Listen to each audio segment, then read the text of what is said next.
तोहर पतली कमर परेशान करे सिंगिंग बाय बुलबुल प्रेमी राजा चंदा नानी पढ़ला जब हम निकल रे छोरा कठिला पीछा पीछाया बोइची आँख में छोरा तुरंत चश्मा लगा के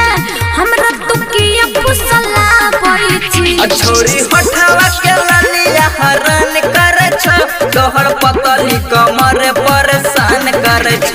तोहर पतली कमर परेशान करे छ gym recording studio Simri Bakhtiyarpur तोहर पतली कमर परेशान करे छ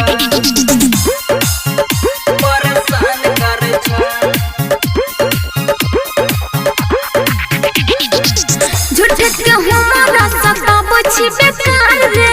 करबो हम सुने छोड़ी तोहर से प्यार गे तोहर से प्यार गे झूठे के हमारा सताबो छी बेकार रे करबो हम सुने छोड़ी तोहर से प्यार गे आई बोनो हमें तोरा बतिया मेरे छोरा कथि लायते पगला बोइची छोड़ी हटावा के लालिया हरान करे छ तोहर पतली कमर परेशान करे छ तोहर पतली कमर परेशान करे छ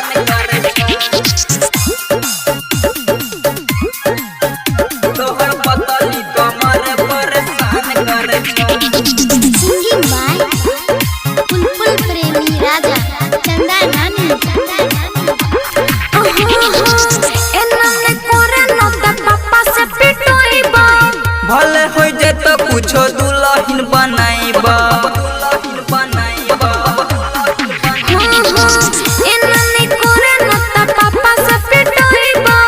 भले हो जे तो कुछो दुल्हन बनाइबा